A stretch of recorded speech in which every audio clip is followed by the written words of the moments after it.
everyone, welcome to Peripherals Party! As you can tell from the title of this talk, I am going to be speaking about the inner workings of keyboards, gamepads, and more. Now, I have to start out by thanking you all for coming here and listening to me trying to demystify this thing. And I want to start out by doing some introductions and then establishing some motivations and so on. So let us start out by addressing the abstract, because it has come to my attention that few people actually read the abstract. And I mean, I'm definitely also guilty of this one. I look at the title and I go to the talk. So in the abstract that I wrote for this talk, I was essentially trying to get at why are keyboards and mouses just plug and play? And why do so many computer peripherals just work out of the box? One thing that I also advertised with is that I will assume no prior knowledge in this talk. So if you feel that things are getting a little bit too basic, don't worry. I'm just trying to cover myself here. So really what I'm trying to get at is why don't I need to install any drivers for the peripherals that I purchase? And I want to unravel some of this everyday magic that, I certainly have taken for granted for a very long time until I was forced to, of course, learn it for something that I needed to do. But underneath it all, it is just technology, and that means we can learn it. So what is this talk and what is it not? I think it's important to set the expectation here. First of all, if you came for a party, then I'm sorry, this is just a talk like any other. I didn't bring any drinks or snacks.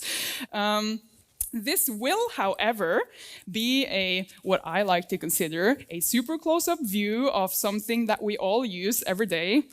And it might get a little bit technical, but I can see on you all that you are super smart, so this will be no problem for you. Now, it's important to note that this is not a complete guide, but rather an intro. And I have to give a little spoiler here. This is going to be about a specification.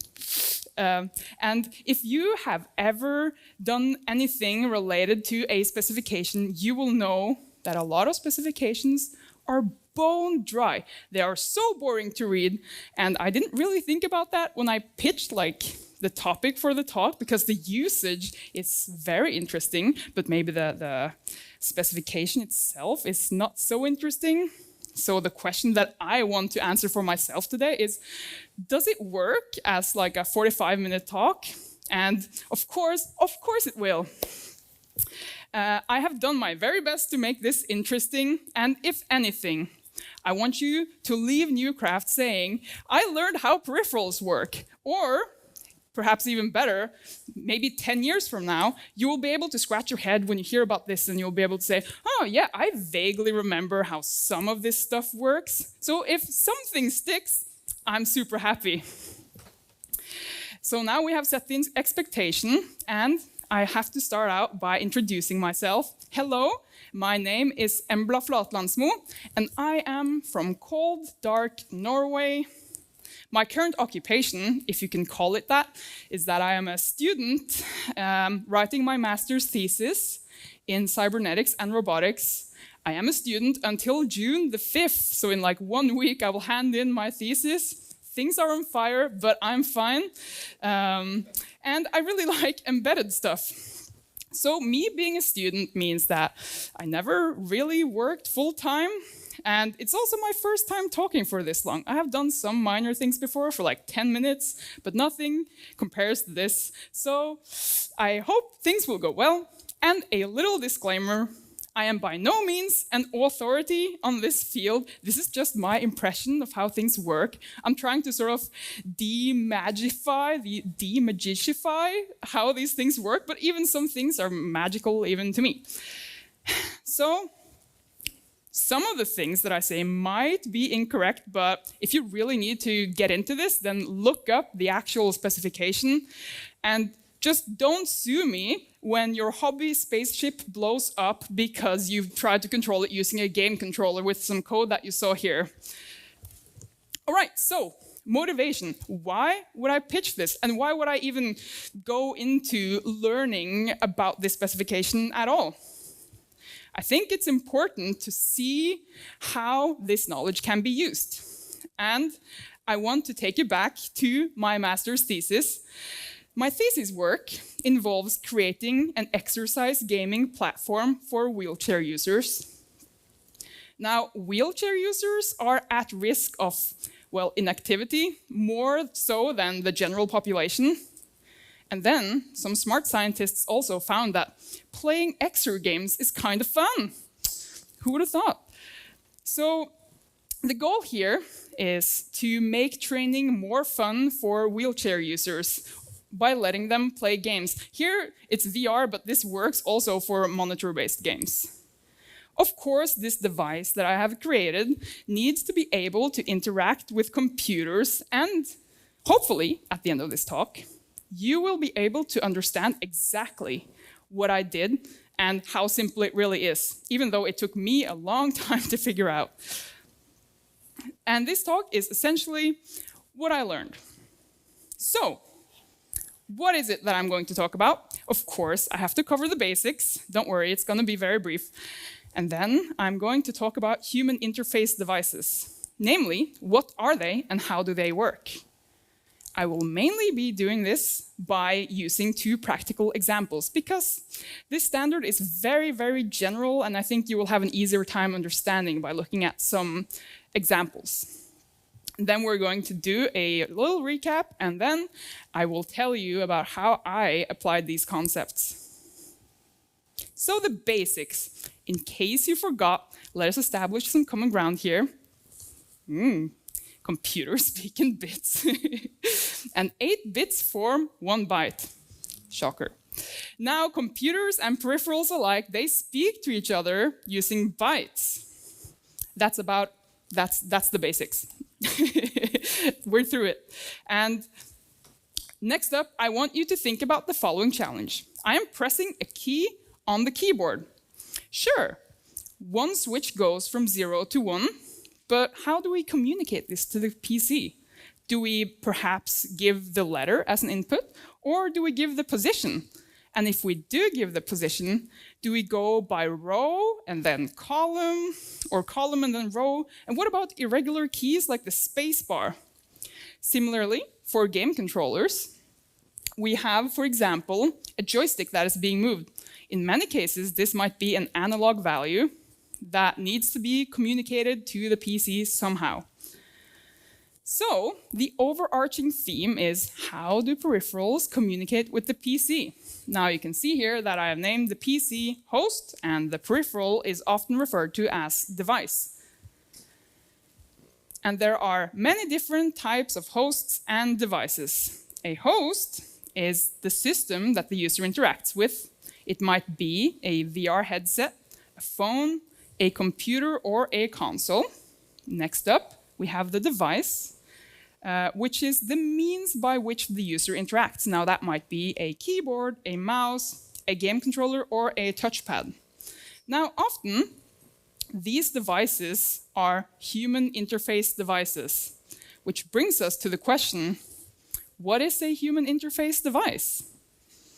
And of course, a human interface device, or HID for short, is one that adheres to the specification.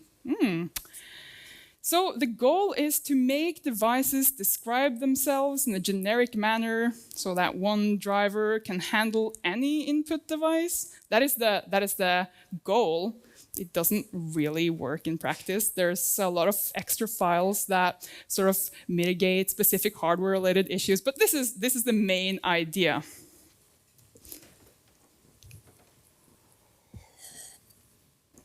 So, what does it mean? What does it mean to adhere to the standard? There are many different devices, but these that you see here, they are all human interface devices. Is there a common trait here at all? So, how do peripherals communicate with the PC? Well, by using something called HID reports, or Human Interface Device Reports. Now, reports are essentially messages formatted in a specific way. Now, an input report is a message that goes from the device and to the host, and the medium does not matter. It might be I2C or Bluetooth or USB. It really doesn't matter. Now, what is a report? Well, like I said, it's essentially a structured data packet, and an input report goes from device to host. There are also other types of reports, such as output reports, which might let you set lights on the keyboard, or feature reports, which goes both ways, but I don't really know what they do. So a HID device, like I said, is any device that adheres to this standard, and they also use these reports. But this is, after all, a peripherals party, or party talk. So we need to go a little bit deeper than that. Namely, how do these devices work? Now, like I said in the beginning, the specification is very, very general, so at least my brain had a difficult time wrapping my head around this concept. So I will introduce it using examples, and hopefully these examples will make sense to you. And since it is a standard, this will apply to most human interface devices, what you will see here. So the knowledge is very transferable. Now, let's look at a keyboard. Let's get the general gist of how this works. And I assume that most people have used a keyboard and they know how it works. So, a keyboard is connected, and then some signal is sent to the PC or host, and then the host loads the appropriate driver. So the computer will remember the keyboard for as long as the keyboard is connected. In some cases, it might be longer. For example, if you have a Bluetooth disconnection, the PC might still remember the keyboard. And when we then press a button on our connected keyboard, an input report is sent to the host. Let's go one step deeper. But if anything, notice that when the device or the keyboard is initially connected to the PC, the keyboard will say, "Hello, this is me, this is how I work," and then all of the following messages will follow a specific format, and the computer will know how to interpret these messages because of this first message. Just remember this, if anything. So, a keyboard is connected, sure. Some signal is sent to host, but what signal is sent to host? So, it will start out by sending various information about itself, such as the type of connection, like, "Hello, I am USB 3, and then the type of device. This is commonly, the device will commonly say, "I am a human interface device." It will also say something about the power requirements and transfer rates, blah, blah, blah. A lot of extra stuff, but what I am interested in telling you about today is something called the HID report descriptor, which essentially tells the computer how are the bytes formatted.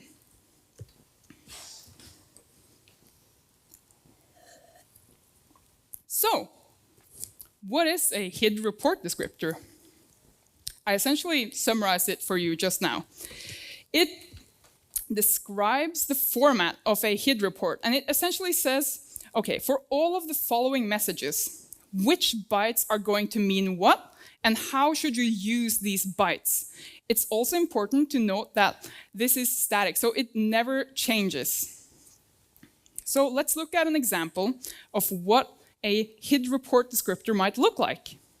But first, I think we need to be clear on what input report do we want to describe. So what will the keyboard, in this case, send to the computer?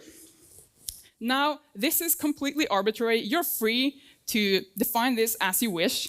But in my case, I've chosen to transmit 6 bytes, so we may press 6 keys on the keyboard at once. Now, I have also assumed that each key press needs 1 byte, but this is also configurable, as you will see. But we are transmitting 6 bytes, and each byte belongs to a specific key on the keyboard, also called a key code. So a very minimal example of what a report descriptor looks like that describes the array we just saw is shown here. A bunch of bytes. Great. So this essentially explains the layout of the array. Now, it contains items, and these items are parsed line by line. And this is very minimal, like I said. So the first byte on each line is sort of a new item, although the new line is not parsed. The later bytes are information about this item. So for example, on the third line, we have A1, that essentially means collection, and then 01, which then reads as of type application. It's also important to note that this report descriptor has global items. So once an item is set, this will apply to all of the following items until that item is changed again. So, line by line, what is happening here? We're really getting into it. The first thing that at least I have seen for most devices is that we start out by the usage page. And this essentially is necessary for the following steps, just bear with me. But most of them will start out by having this generic desktop usage page. So within generic desktop, there is a specific usage, and this tells the computer, hey, what is this device supposed to be used for? And the generic desktop usage page has, conveniently, the keyboard usage. So when we input the keyboard usage, the computer will know that, oh, yeah, this device is a keyboard, sure.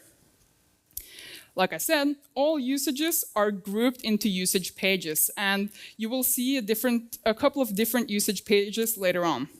Next up, we start by defining the collection, which is also something that I have seen in every input report or HID report descriptor so far. I think every single thing starts out by this application collection. And a collection, it's essentially a logical grouping of inputs. So it describes the sets of inputs that make sense as a whole.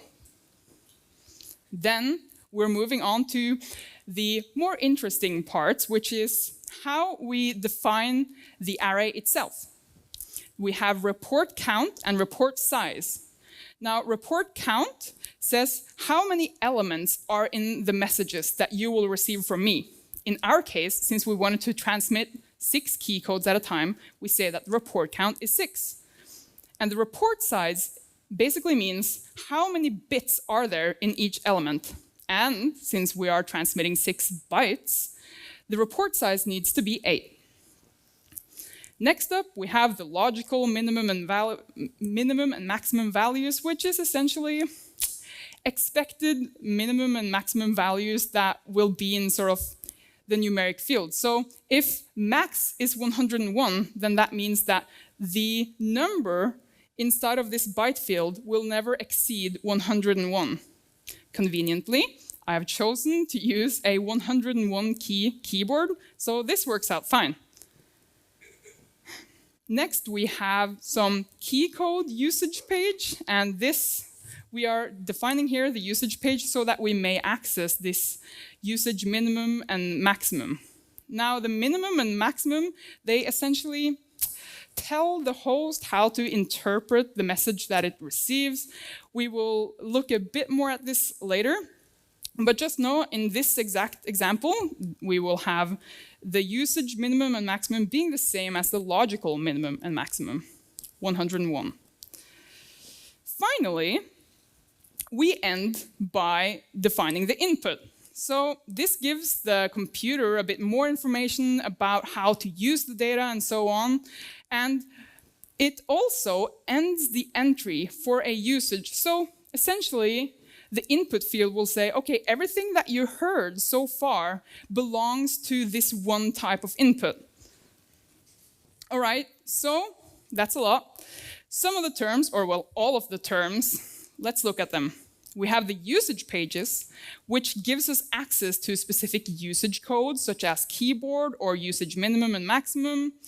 And then we have the usages, of course, which is the meaning of a component. And then we have collection, which is a logical grouping of inputs. Report size and count, they are the number of bits per element and then the number of elements. The logical minimum and maximum is the range of the data. Usage min and max is hints to the host about the data. And then the input, important input, it ends the entry for a field.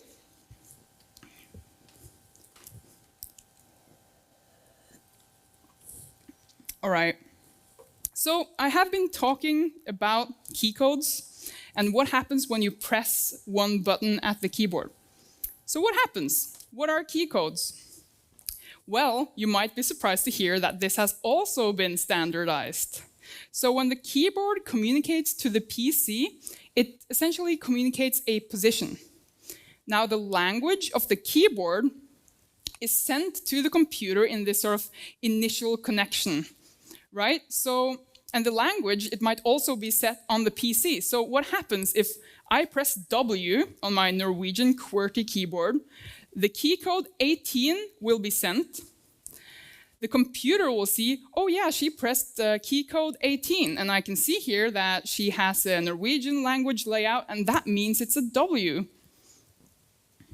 So notice that there are more than 101 keys on this keyboard. And I think that is because some keys, like the ones in the top row, they're not actually keys. Like if you press them, they will not result in something or a new letter appearing on your screen. There are more sort of system buttons. So just remember this, that when we press the key on the keyboard, a key code is sent and not a letter. Next up, well, we kind of already covered this one, right? What happens when the input report is sent to the host? What does the input report actually look like? So the input report, in this case, is the array to the right. And these bytes are what the computer expects in this order. This array is defined by the report descriptor. And if there is a mismatch, you will get an error.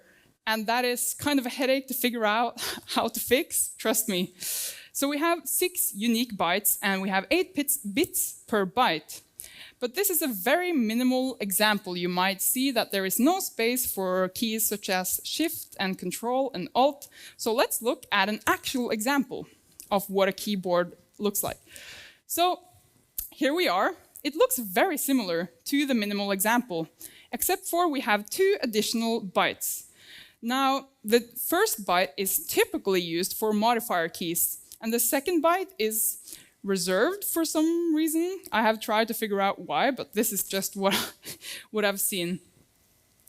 So an additional byte is used for modifier keys, such as Control, Alt, and Shift. And remember, the usage minimum and maximum were the same in our minimal example as the logical minimum and maximum, but here they are different.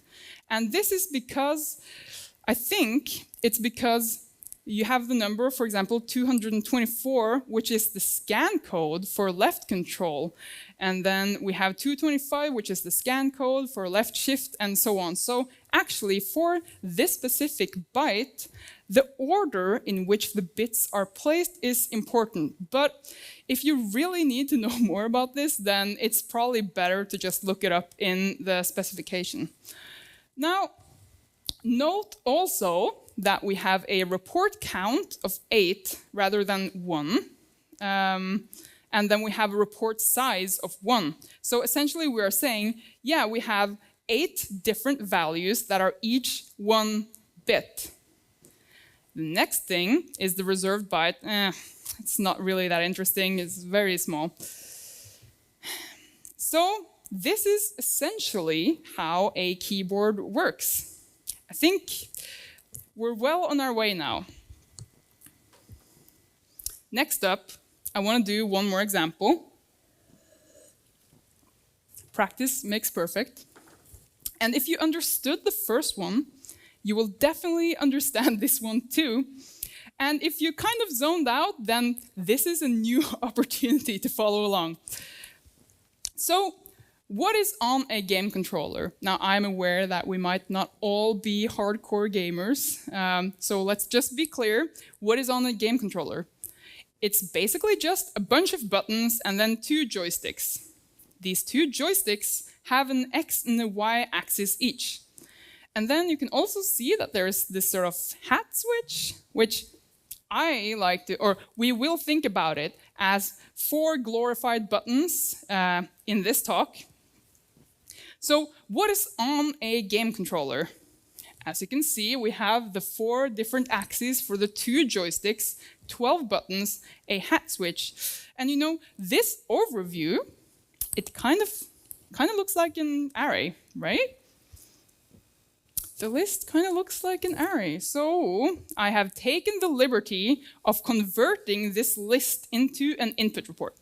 Now remember, we define the report using the HID report descriptor.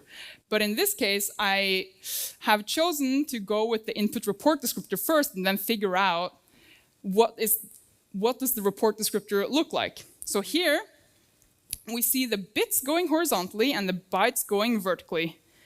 I have also assumed that each axis has 8 bits, or that it is 1 byte of the joystick.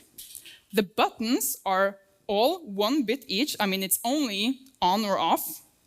And then the hat switch, basically 4 glorified buttons, so I would assume it needs 4 bits. So for this array, what might the report descriptor look like? But first, I want to make a couple of simplifications.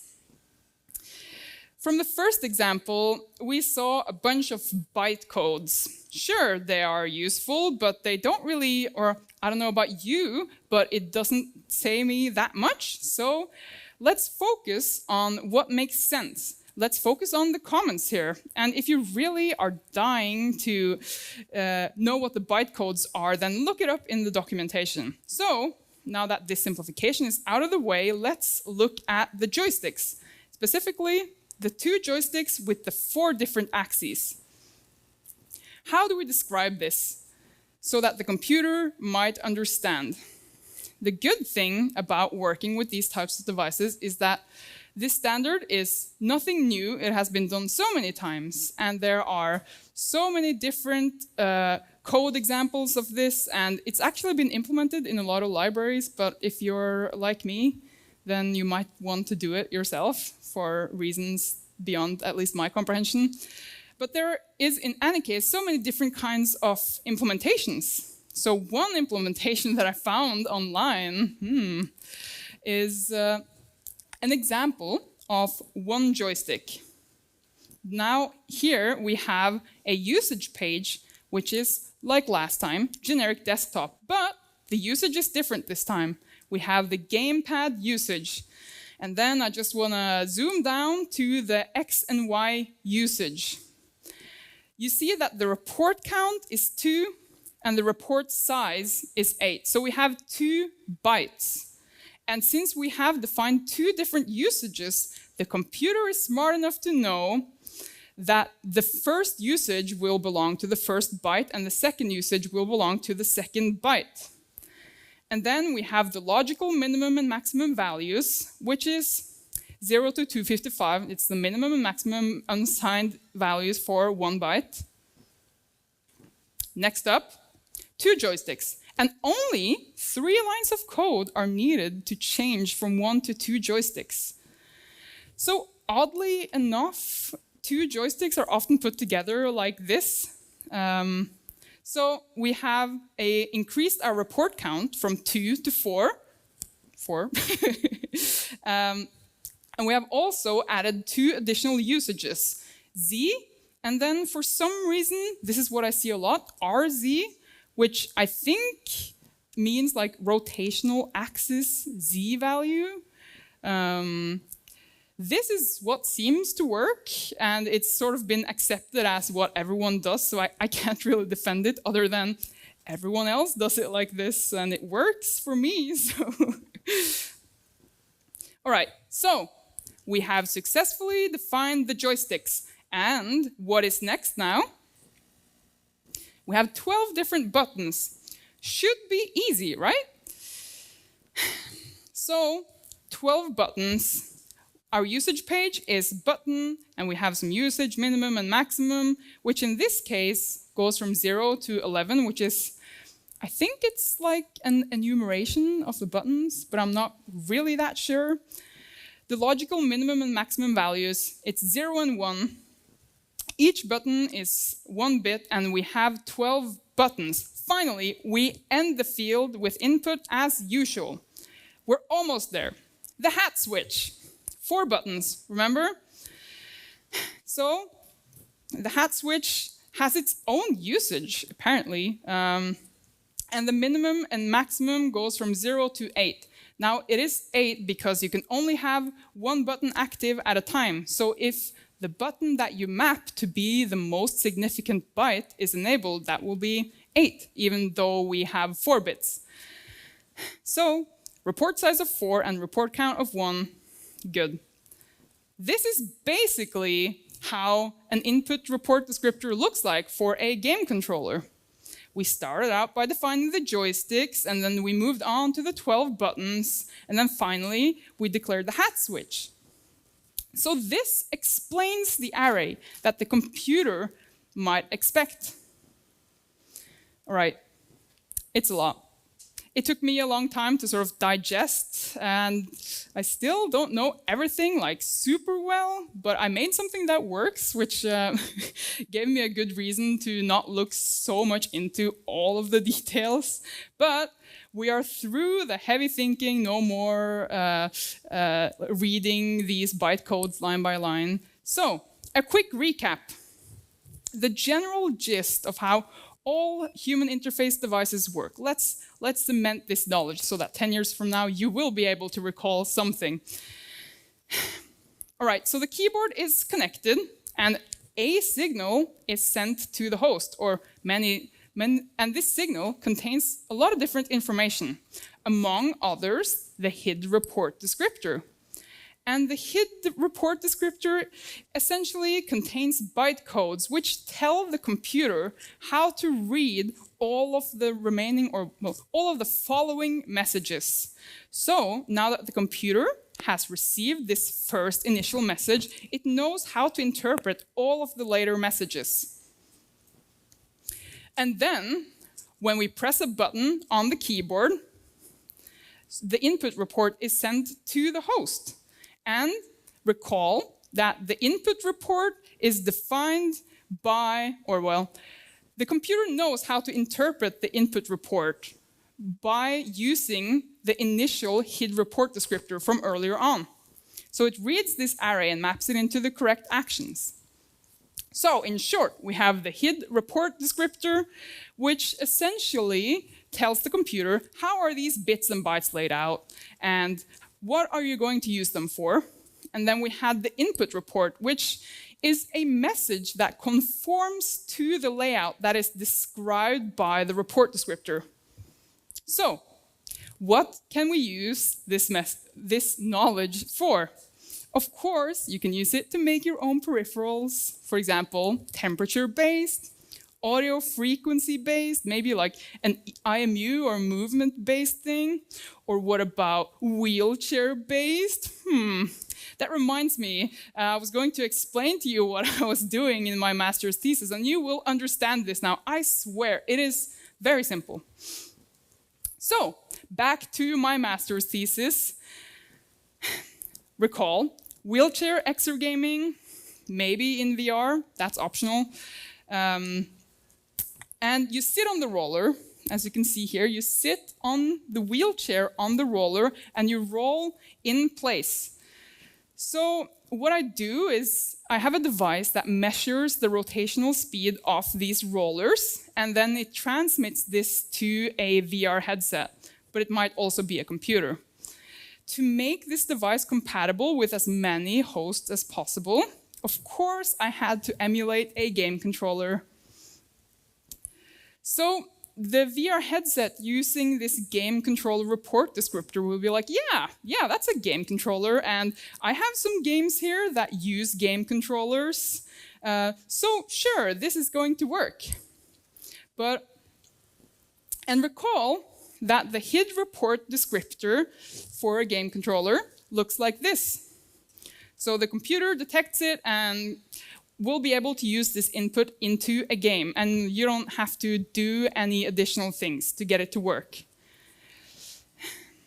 So what the device that I have made actually transmits is only, well, it only transmits meaningful values for the first 2 bytes, because just because I say that the message that you will receive will be these bytes and contain these values, it doesn't mean that I actually have to give varying values for each field.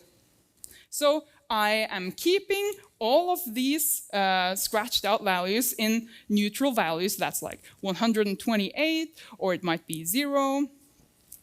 And so essentially what the VR headset thinks is happening is that I am sitting with my controller and I'm using the joystick to move around. So it's not that hard now that we know this, right? If you want to check out the code on the GitHub repo, then this is it. I cannot guarantee as to the quality. I mean, I'm still a little baby programmer. I haven't gotten any code reviews or anything. So some of the challenges that I have had working with this is that it is so difficult to troubleshoot, and the documentation is so dry. And there are so many solutions to the same problem. So if I Google something, then people will say, yeah, you can do it like this, or you can do it like that, or like that. Anything will work. And then it's difficult to sort of understand what exactly the rules are, I guess. Luckily, though, human interface devices are nothing new. And rounding it off, I want to, in case you are interested, I want to recommend some further reading. This blog post is so good. It's hilarious and informative and is really, I think it's the best explanation of it out there. So this person is also like a bit sassy, so he will say things like, for your kids' bedtime story time, here are the HID usage tables from 2004, because nothing puts them to sleep quicker than droning on about hex numbers associated with remote control buttons. So this is the kind of style of writing that this person uses. And then, of course, I can refer you to the official documentation. The key takeaway here is that really anything can be made into a peripheral. You just gotta stick to the rules. So I hope it was informative, and maybe you will be inspired to go and make your own game controllers. And finally, because I want to become better at this, I really would appreciate if you could give me some feedback on the talk. I have to go soon, so if you don't get the chance to approach me now, then please send me a mail. And I would just like to thank you so much for your attention.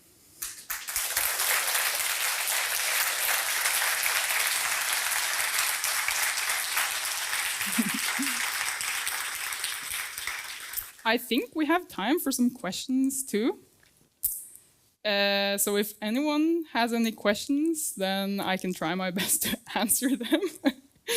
Yes? Maybe it's best, yes. Okay, thank you. Instead of using actual devices, did you try with some emulators or some software emulating hardware? Oh, for instead of inputting it as a game controller?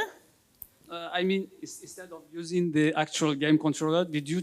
Maybe there are some software which emulate the game controller, and it's making it easier to debug. I had some experience with keyboards, for example. I used the box at that time. which is an emulator, and you have the GDB, some kind of GDB debugger, so you can see the registers, the memory, and. Yes, I did not do that, but I guess it's the drawback of like being in academia and like my professor doesn't know what I'm doing. But it's a really good tip. Thank you so much. Welcome.